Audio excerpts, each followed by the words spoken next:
Good afternoon to all our attendees today at this webinar, as well as our esteemed panelists. I will shortly introduce them. This is our webinar looking at our Parliamentary Oversight Report. This is our annual one being released this year, and we are very excited to both launch it, and it will be distributed right after this webinar, as well as further information on this project known as ParliMeter. Now, this seventh annual report of ours draws on the insights derived from ParliMeter, and this has been developed in collaboration with the organization Undoing Tax Abuse, the Parliamentary Monitoring Group, and OpenUp. This project is co-funded by the European Union under their Enhancing Accountability and Transparency program. It reviews all the parliamentary committees, as well as oversight visits and public engagement activities. It reflects on the progress made by the 7th Parliament, but it also exposes attendance patterns, delays, and follow-up inconsistencies. This report of ours serves as both a record and a reminder that democracy survives not by the strength of elections alone, but also by the vigilance of institutions that hold power to account.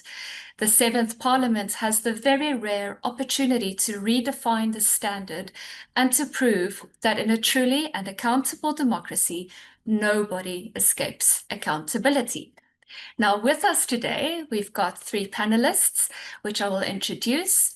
We have Mudzuli Rakavani, that is the founder and the CEO of the AK Strategy Group. This is a firm specializing in political strategy and management, as well as democracy capacitation. She holds a law degree from Stellenbosch University and is also an admitted attorney of the High Court of South Africa. Her career spans over the intersection of law, politics, and democratic development. Also with us, we have Jacques de Villiers, that is the head of parliamentary research for Action SA, where he leads the party's legislative research and policy oversight work. He holds a master's in development finance from UCT's Graduate School of Business and has experience spanning financial management, online education, and public policy research.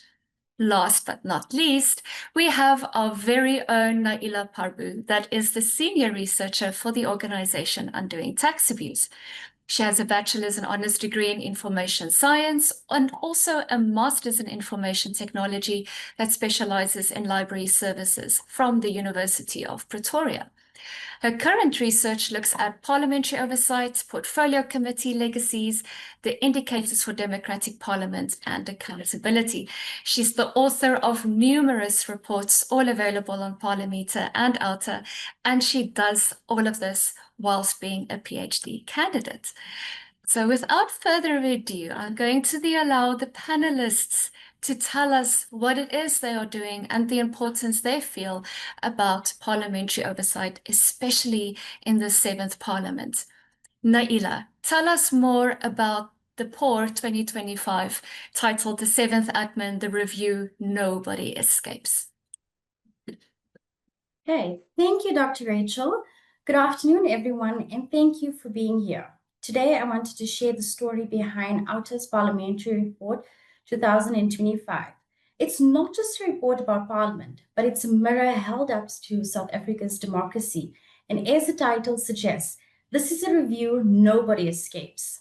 The 7th Parliament began in June 2024 as one of the most significant elections since 1994.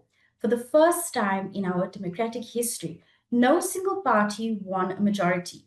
The ANC, which has governed alone for 3 decades, entered a government of national unity known as the GNU, alongside 9 other parties such as the DA, IFP, Patriotic Alliance, Good, PAC, FF+, UDM, Rise Mzansi, and Al-Jamaa. This change has transformed parliamentary political landscape. We now have more voices at the table, which means more cooperation, but also more controversies. The dominance of one party has been replaced by a balancing act of many. And this balance, while exciting, also tests how effectively Parliament can hold the exec to account when power is shared. The 7th Parliament is, in many ways, a grand experiment. with an opportunity to prove that South Africa's democracy can mature through collaboration and not collapse under it. The promise and the pressure. This parliament inherits deep challenges from the last one that includes corruption scandals, weak governance, poor service delivery, and a public losing faith in its leaders. So the message from voters is unmistakable. We want accountability, not excuses. We want Parliament to do its job, to listen, to interrogate, and to act. In response, Parliament set out a strategic plan focused on reform and renewal, to strengthen oversight powers, to make public participation more inclusive, to professionalize the public service, and to use technologies, for example, through initiatives like ParliMeter, in order to bring transparency as to how Parliament actually performs. These are important goals, but as we found in our analysis, the real test isn't in the plans, but in the follow-through. So what does the data actually tell us? Between June 2024 and June 2025, Parliament's committees held 1,165 meetings, which is almost double of what we saw in the closing years of the previous Parliament. That's a good sign. It shows energy and activity, but there's a critical question. Are those meetings making a difference? We looked at attendance patterns, oversight visits, questions posed to ministers. There is progress, but the picture still remains mixed. For instance, MPs submitted over 6,700 parliamentary questions during the year, but only about a third were answered on time. The police, basic education, and health portfolios were the most scrutinized, while justice and home affairs lagged behind. So yes, MPs are asking tough questions, but too often those questions are met with silence and delays. And when there is no consequences for late or indirect answers, oversight becomes a performance instead of a safeguard. Now, oversight in action, we looked at the good, the bad, and the promising. So let me share a few snapshots from the board. When the Portfolio Committee on Land Reform and Rural Development visited the Ingonyama Trust Board in KwaZulu-Natal, it uncovered serious governance gaps and sparked a call for legislative reform. That's what good governance and oversight looks like: identifying what is broken and pushing for systemic fixes. In basic education, committee visits revealed ongoing shortages in teachers, transport, learning materials, especially in rural schools and rural communities. The committee made strong recommendations, but implementation remains slow. It's a reminder that oversight without follow-ups is like diagnosing an illness but refusing treatment. The Communication and Digital Technology Committee met with mobile operators to address data costs and rural connectivity issues that affect millions of South Africans every day. They pressed for urgent updates to the Electronic Communications Act, but progress has been sluggish. Here is an example of how political will, not technical knowledge, often determines outcomes. And then there's the Committee on Corporate Governance and Traditional Affairs, which exposed chronic failures to municipalities within the Free State. Years of corruption and mismanagement continues to cripple basic education. Here again, oversight reveals the problem, but the solution still depends on executive action. So what we see is not Parliament asleep. It's far from it. We're seeing a Parliament that's awake, but still stretching its legs. So they're active, they're visible, but yet they're still inconsistent. Now, a turning point for participation. Now, this is one of the most encouraging trends that we saw this year, was Parliament's growing openness to the public throughout initiatives like the Civil Society Dialogue, the MP Induction Week, and the cluster briefings that ran from November 2024 to June 2025. More than 1,000 stakeholders from NGOs to universities, as well as youth networks, engaged directly with Parliament. Participation was hybrid, meaning that they held it in person and online, which allowed voices from rural and marginalized communities to be heard. Parliament's communication reach expanded dramatically from under 1 billion to over 7 billion impressions in just a few months. That's a big step forward to transparency, but we need to make sure participation is not just symbolic. Citizens should see their inputs reflected in real decisions and policies. Otherwise, democracy becomes a conversation that listens but never answers. Now, what we need to see in change. After analyzing all the data in terms of the meetings, the attendance, questions, and oversight visits, one thing became very clear. Parliament's activities has increased, but its impact hasn't caught up just yet. Too often, the same problems appear in report after report, which is corruption without consequence, service delivery failures without solutions, and recommendations without enforcements. We have that structure, we have the data, we have the public momentum. What's missing is the will to act decisively. That's why our report calls for 6 simple steps. And that is, number 1, enhancing Parliament's own oversight accountability model and making sure departments face real consequences when they ignore recommendations.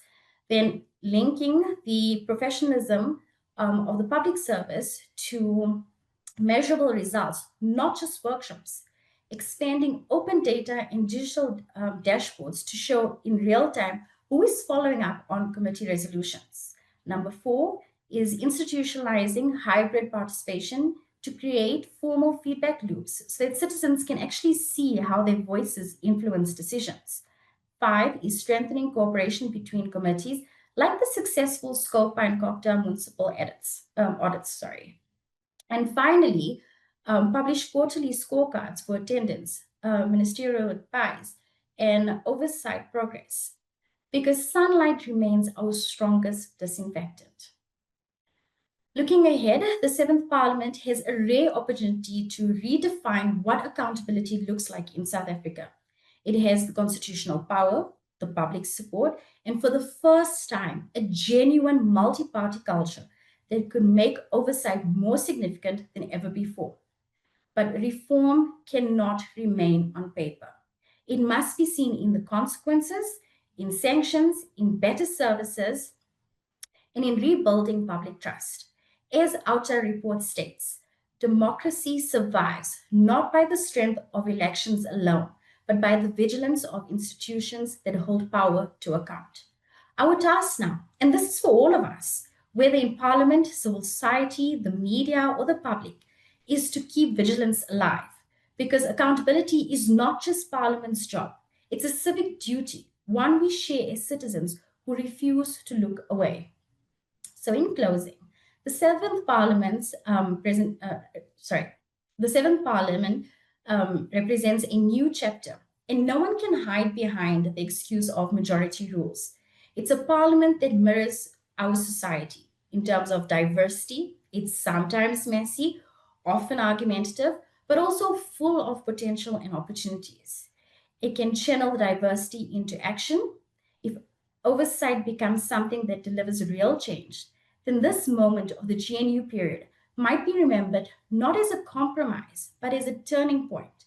Let us build a Parliament that not only debates accountability, but also embodies it. A Parliament that shows South Africans that oversight can deliver fairness, that questions can lead to reform, and that in this democracy, nobody escapes accountability. Thank you. Thank you so much for that, Naila, and your very insightful overview of the report, but also where we are at. Indeed, this first year, both on the GNU, so on the executive side, but also within Parliament, has been exciting. There's a lot in the media already that's happening, various commissions, but we're also seeing how portfolio committees are really making fire under the government departments. And as you correctly state, it's not just a responsibility of Parliament to make South Africa work, but we must also be even more active citizens. Now, I would like to turn to our other panelists, where we see now how the 7th Parliament has emerged from being this first government of national unity since 1994. And this is a very bold experiment in shared power. Now, Muzili and Jock, I'll ask you first though, Muzili. Do you think, based on your experience, that this new era of a multi-party cooperation truly deepened accountability, or has it merely redistributed political responsibility without real reform? Thanks for the question, Rachel. I think I'm going to take a yes and no answer to this. I think I'll start with the yes side. So I think there's been key examples that we've seen over the last year where it's not necessarily like the internal workings of Parliament through the GNU, which have necessarily enhanced like this deep sense of accountability. But what we've seen is political parties within the GNU being able to leverage their political positions within the GNU in order to force an accountability outcome through in Parliament. So I think obviously the most recent example of that would have been the Minister of Higher Education and the whole CETA scandal, and the DA basically being able to leverage their position politically inside the GNU to force an outcome whereby she was fired. Now, I have some questions around whether or not firing a minister who, I think it was last week, the department itself had just dropped a report saying that there's an actual finding that she has misled Parliament. And I'm not quite sure that a firing of a minister in that context is actual accountability, particularly because there's nothing that precludes her from popping up in another department, in another position in government. So that's a side issue. But what we have seen is GNU internal political dynamics forcing an outcome which in another situation, in another administration where the ruling party has a 50+ majority, that might not necessarily have been the outcome. So I think that's some of the strength of what is possible through the GNU. The other side of the coin, however, is I think that this GNU structure has actually exposed that our parliament wasn't really actually built for multi-party governance. And it actually is really geared towards a one-party sort of dominance and having a very strong, the word escapes me, having a very strong opposition sort of party. I'll say this using examples of rules. So what we have seen, and I know the Rules Committee is in a very, very, very slow process of sort of relooking the rules to address this issue. But if we look at the distribution of questions, so the percentage of questions that go to parties outside of the GNU versus parties inside of the GNU, it shows that Parliament doesn't, inside parliamentary processes, doesn't see the GNU as sort of one consolidated block. And so you see then you're having a lot of sort of ask GNU questions, and then you're not actually seeing a higher volume of political parties outside of the GNU having opportunities to ask more questions. Actually, that's what my thinking would be. So in some ways, accountability and the GNU hasn't really enhanced accountability from a structural perspective, because our parliamentary processes and rules aren't necessarily geared towards thinking of the government of national unity being sort of one thing, where then all the other opposition parties need to then have like more oversight over this consolidated block. So a lot of work, in my opinion, needs to go into rules and parliamentary processes in order for this accountability to be enhanced in a GNU system. And I think the last thing I'll say on that is Naila had mentioned like questions, and that there's more questions being asked, which is amazing, and the robustness. But I think something that this particular administration, I think, has suffered from is soft questions, soft oral questions in particular. And if you almost did a blind test and you just listened, you could almost tell, okay, this question comes from this party and this question comes from this party, either being an opposition party or being a party, sometimes even within the GNU context. And I think if we're talking about enhancing accountability at that level, there has to be a more stringent approach to not just volume, but the actual quality of questions being asked and the outcomes of that, instead of it being like, soft and almost... I'm asking you a question as a member of a particular party, and you're in my party, and I'm asking you something that just puts you in a really good light, or something that is like so incredibly vague that you can just sort of rattle off an answer. And there isn't a robustness in terms of being able to follow that up. And sometimes just being able to say, you actually quite simply have not answered my question. And that's the bottom line of that. So that would be my yes and no approach to the enhancement of accountability through the GNU. Thank you so much for that, Muzili. And it's fascinating, right? So seeing where we are now, and the GNU, as rightly indicated by Naila, is not all the political parties, right? So, Jock, you're in this very interesting position, being part of the opposition, but you're still within this ship known as South Africa, right? So how do you experience where the GNU is at now in the 7th administration, but then your own perspectives coming from Action SA? Thanks, Rachel, and good afternoon to my fellow panelists and the viewers. Thanks for sacrificing your lunch hour to listen to us.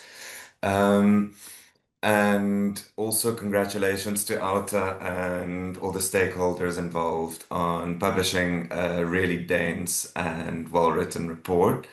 It's really important that that light is shed on the workings in Parliament. I think for too long, Parliament has been a rubber stamp exercise, and now, as you mentioned, this new dawn where we have multi-party democracy for the first time in 30 years, in a sense. Where we can shed light on the workings that go on in the halls and in committees in Parliament. So as constructive, so obviously Action SA decided not to join the government of national unity and decided to rather take the position as a constructive opposition party. We have 6 members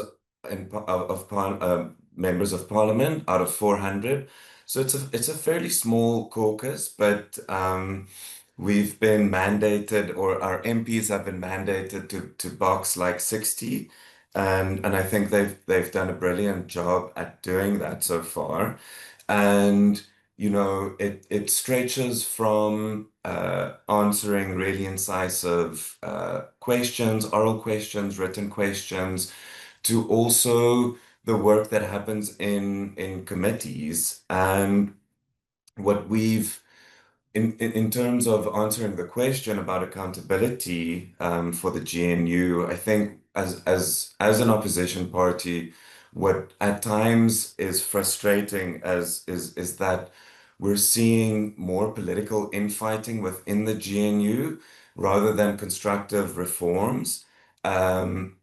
A year and a half in, while we're sitting with one of the worst unemployment crises in the world and no real economic reforms yet.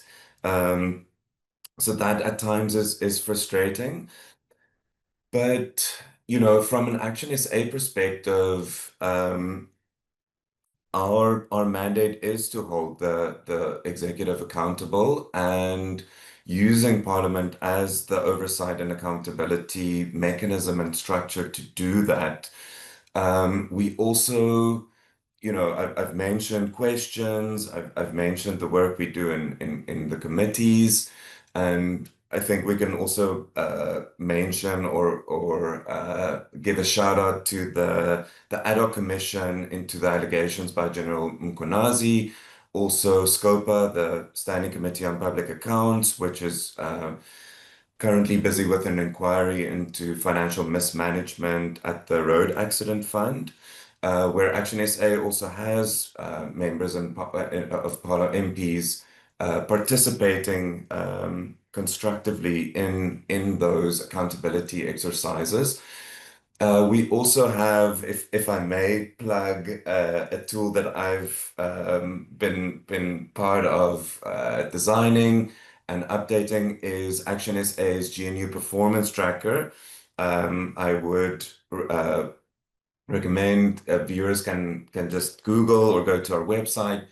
A robust tracking tool that uses evidence-based data to show whether the GNU is improving or where it's failing. And it's key metrics like unemployment, crime stats, etc. And for us, it's also a way of making what goes on in Parliament more accessible, so through visualization and through our communications to ensure that citizens can see, can essentially hold the executive accountable through opposition parties like Action SA.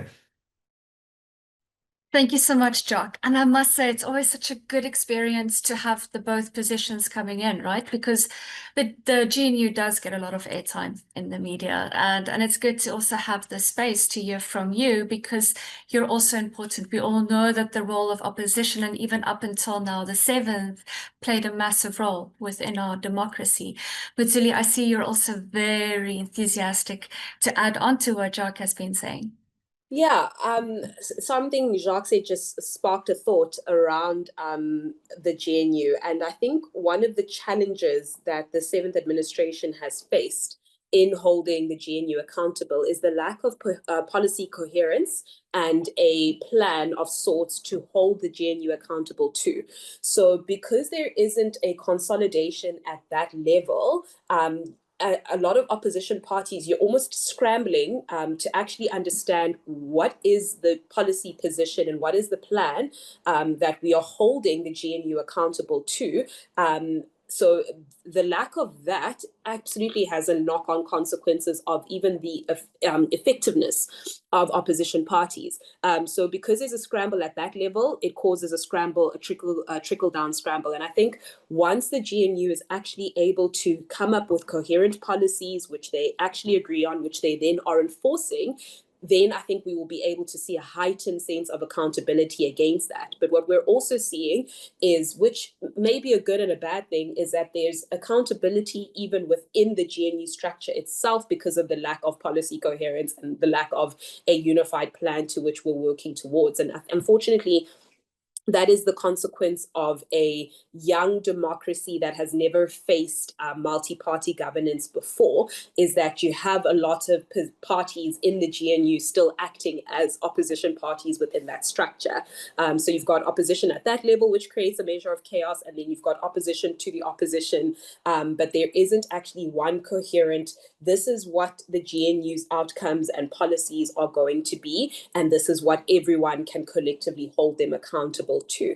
And until we fix that, then there's going to be just a lot of chaos at sort of the level below that in terms of accountability. Absolutely right, Muzili. But then again, seeing these frictions and the different voices, if we reflect about the various iterations of the budget we had this year, that in itself also raises the question that this is a good thing. Just because there is a GNU doesn't mean everybody must have happy matrimony. I mean, if you're in a relationship, we know, conflict is good for relationships. That's how you grow, right?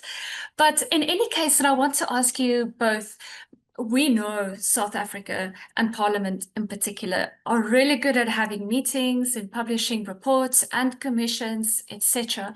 But essentially, the role of Parliament is to serve the people. So parliamentary oversight then essentially has to safeguard the public good. But we know realistically that millions still face water, housing, service delivery crisis. Jock, you mentioned the very high unemployment figures. So how do we make parliamentary oversight matter to the daily lives of ordinary South Africans, especially with these high unemployment figures, youth, and those in marginalized communities? Jack, I'll hand over to you. Thanks, Rachel. And it's such a good point. If 1 in 6 households still don't have access to basic sanitation, if 1 in 3 job seekers cannot find a job, if youth unemployment is sitting at 45% and graduate unemployment is growing, then clearly there isn't an impact. And I think Mzuli also spoke to the policy incoherence of the GNU, and essentially that is the crux of the problem. but from a parliamentary perspective, and I think, and that's why I also mentioned those two parliamentary inquiries earlier, the ad hoc committee and also SCOPA's inquiry into RAF, because I think this is a great pressure cooker and a great sort of platform for us to see whether there can be impact when there is inquiries, when issues are being fingered, and essentially I think what's also important, and you spoke to public, Nalia also spoke to public participation earlier, where we're starting to see increased public participation, because I think the multi-party element of the GNU, I think, has created this collaborative and sort of this feeling among people that, oh, we're all finally, it's not just one party that's represented in government, and therefore as us, but also with new parties like Action SA and others being in Parliament. I think there is a sense that there's more representation in Parliament now, and essentially when we talk about impact, and that's why oversight visits are also so important. And Nadia also spoke to some of the key oversight visits that have happened in the first year of the 7th Parliament, is that those oversight visits must translate into action, and we can't, as you mentioned, Rachel, just have meetings, have recommendations, but that those are also implemented. I think one of the biggest weaknesses of government and of accountability or lack thereof is that, and I'll use the budget as an example, is there's such a focus on inputs, i.e., X billion is allocated to health or education, etc., but we don't really look at outcomes. And once the outcomes aren't addressed, if the outcomes aren't addressed, then it becomes irrelevant what the inputs are.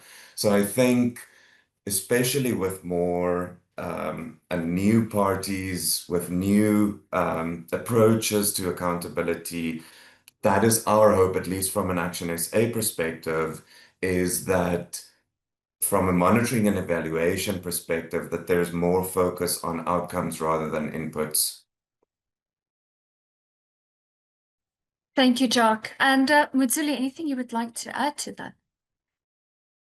Yeah, I think like the report that OUTA has put together, I think the positives that we are seeing is increased oversight visits and commitment from parliamentarians to that process, which is incredible. It's really good to see that on constituency days, on Mondays, during sort of oversight weeks, that you're seeing people really like engaging in that work. And more important, not more importantly, sorry, also important is that you're seeing more political parties and even Parliament itself use platforms where people can access that kind of content. So people using Instagram, shooting short film videos, communicating in a way that is accessible to the public about oversight visits is really, really important. And I'm glad to see the increase of sort of the showcasing of the work that is conducted at oversight committees. I think that's been a really good outcome of particularly the 7th administration, in terms of like just using digital tools to show people the work that's being done. My particular challenge, I think, with oversight work is the reporting of it. And I frequently use the term, what does this mean? So I'll use a term that usually sort of sends me over the edge in a report, is strengthen measures. Okay.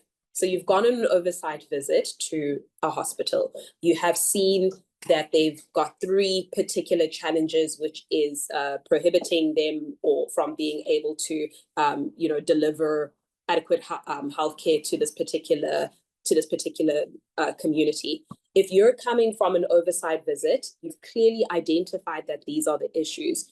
Why is your report not structured in a way that it's action outcomes? So these are the tangible steps that we're going to take, and this is how long it's going to take them, and these are the contingencies needed in order to get to this particular outcome. And why isn't that the level of tracking that we're doing in committee, as opposed to, you know, we've gone on this oversight and these were the issues and the recommendations are, we're going to strengthen measures too. I don't know what that means. And if I don't know what that means, it means I can't track that, and I can't hold you accountable to frivolous terms such as strengthen measures. How long is it going to take you to strengthen that measure? What is the measure? How do I measure that measure?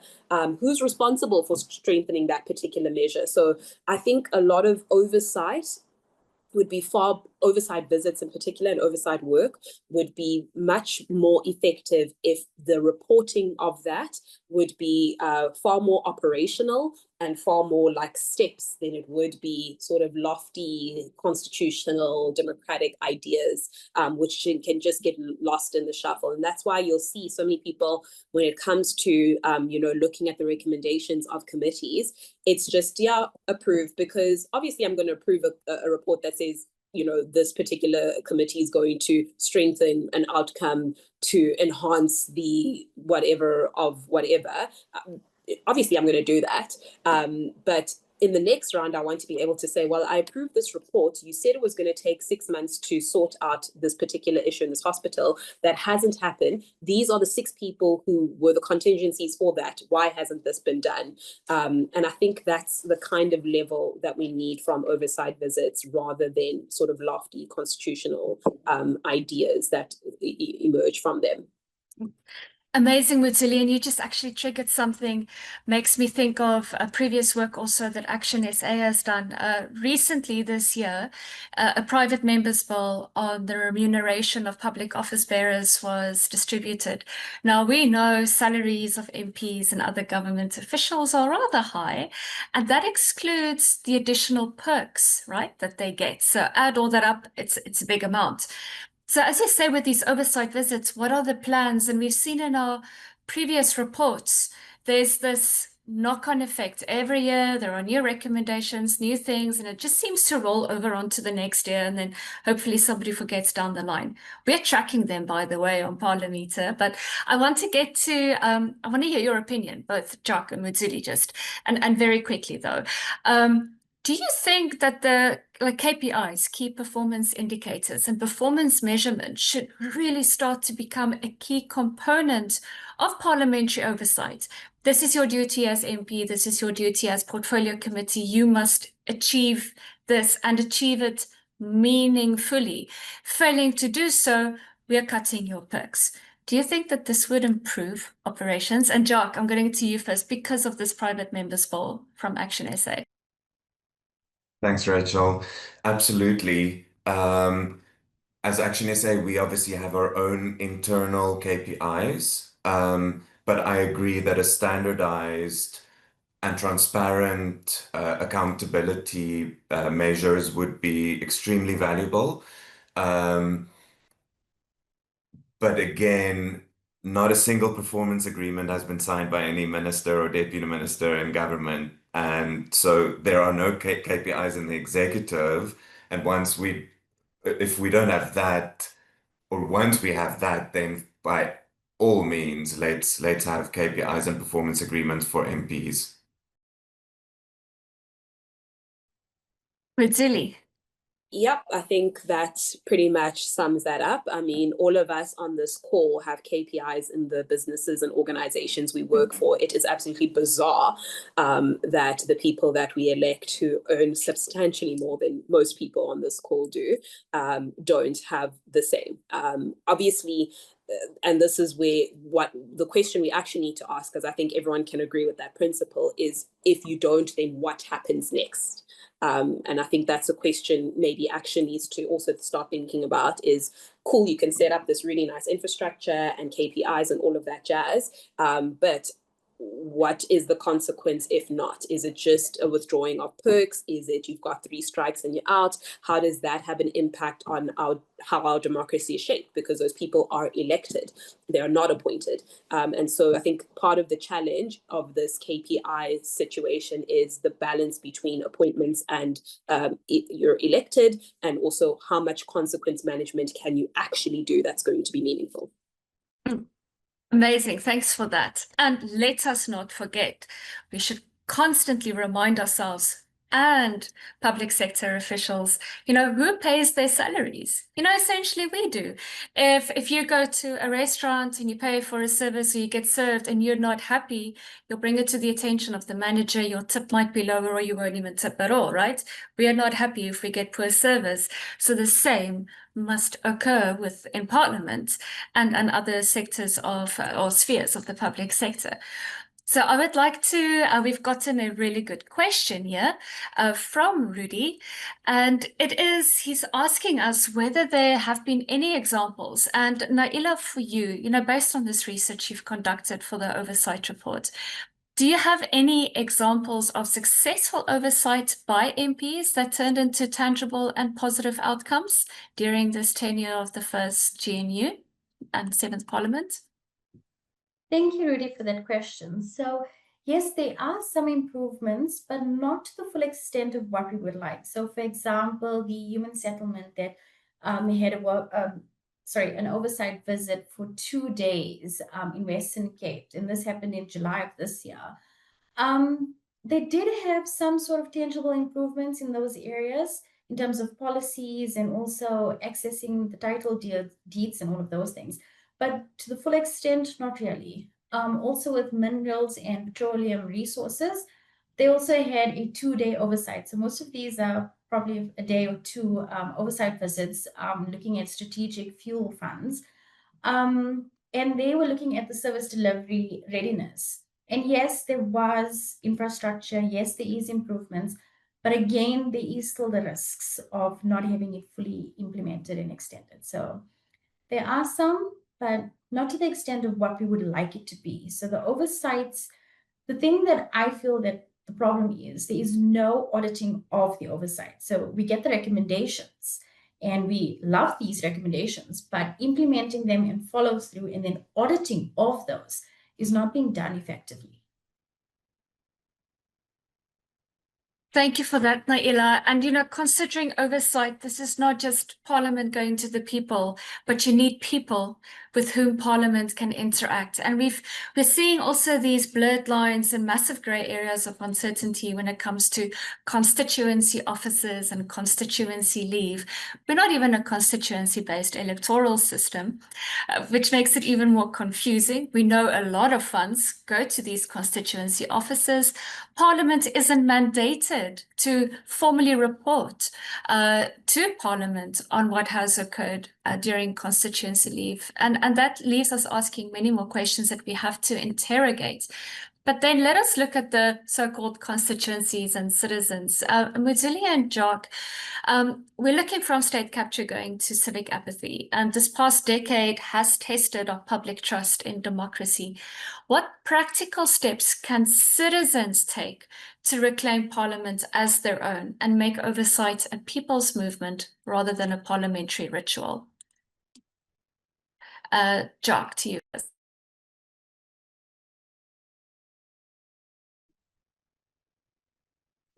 Thanks, Rachel. I mean, I think this webinar is a great example of how citizens can interact with the workings of Parliament. What I can suggest to the viewers is to follow parliamentary proceedings on whether it's YouTube or in the news. And speaking of news, is to read the news, be informed. And I know it's not always easy because we're all cash strapped, but paying for news, following credible news sources to inform yourself. And then let's also not forget citizens are more than able to engage directly with their MPs. I can just give our example. Viewers are encouraged to email us at parliament@actionsa.org.za if there are questions that we should submit to ministers, if there are issues that need to be considered by portfolio committees, any other civic issues. And then again, I'll just point the viewers to Action SA's GMU tracker to ensure that citizens are informed and able to hold government accountable. And then in conclusion, and I hope that I'm preaching to the choir, but of course, our votes are ultimately our most powerful way of expressing accountability and our political voice. And of course, the proof is going to be in the pudding, right? Even though this webinar looks at parliamentary oversight, we are all very much aware of the local government elections.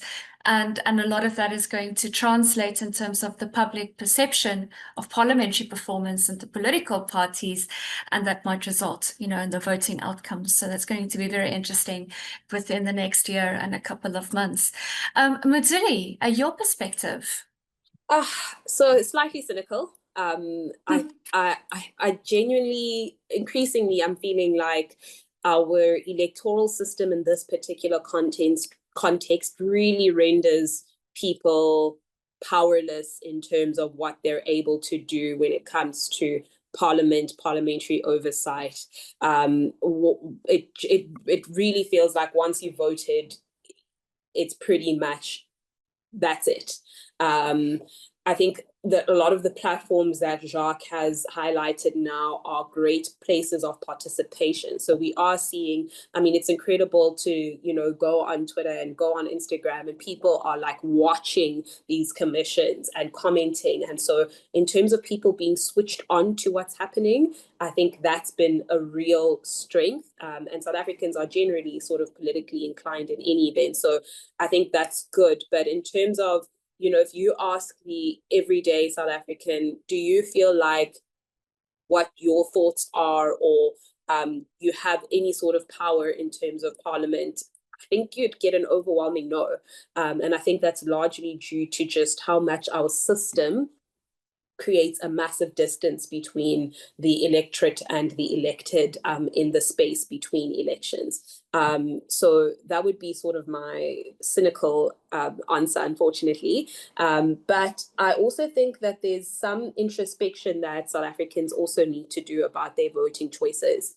And I think we need to give ourselves the space to evaluate what our political parties who we voted for have done in parliament and make decisions that say, you know what, I might really like this leader, I might love their policies, but they are actually completely useless in parliament. And that's an okay observation to make, and it's okay to make different decisions. Maybe they're better. Maybe they're a better party for me at a local government level because they're really good at activism and they're really good at getting things done quickly, but they just don't have the competencies to really hold themselves in parliament. And I'm seeing, the benefits again of sort of the digital age that we live in is that parliamentarians or MPs are under intense scrutiny. Like, it just takes one video dropping and people being like, what are you saying? Like, this is incoherent. Who elected this person? And the answer is you. And so I think it is important for us to take stock of the decisions that we've made and the decisions that our parties have made on our behalf, because again, the system forces us to rely on parties to choose who then goes to be MPs. How often do we pick up the phone and pick up the, get on email, or at the next time you see your party leader be like, hey, I watched a clip on YouTube of this person that you put as an MP. They do not know what they're doing, you need to do something about that. How often do we actually take the outrage that we see on social media and the laughing of people that we're like, oh, this person obviously has no idea what they're doing, and actually translate that into something that matters with whatever political power we hold between elections. Yeah, those would be my 2 contributions to that. It's quite exciting. And, you know, if we, well, exciting in terms of what else and everything that is happening, we should keep our eyes on. Look, I think even at no point in the items we are raising that's important to parliamentary oversight and what we've seen in the report, we cannot say Parliament isn't busy. They are busy. They are doing a lot. We're engaging with Parliament from the political side to administration, research, the amazing work being done by the Parliamentary Public Education Office and Communication Services. We really need to commend them. And, you know, and even all these tools for oversight, there's currently also something happening in Parliament in the calendar as an oversight tool. And it speaks to what you're saying, Muzili, you know, it's you who voted for them. But in terms of education, we don't know what we don't know. So, Naila, what is this thing happening in our current calendar that the public should be aware of? Thank you, Dr. Rachel. So that is the budgetary review recommendation reports that usually get released around about this time, so October, November into December, which is basically reviewing all the recommendations that the entities as well as ministers have made to the portfolio committees, actually. And what we do at OUTA is we take those recommendations and we analyze each one and see which ones have gone over. So there are some long-standing issues, and this is reflected in the board as well. And I'll just give you a few that, you know, pop up at us, which is poor audits and outcomes and financial management. This is one of the biggest issues that we have, is PCs are given a specific budget, and they're supposed to use it on, you know, the tasks that they set. However, they don't always. They either underspend or overspend, and that we need to sort of scrutinize.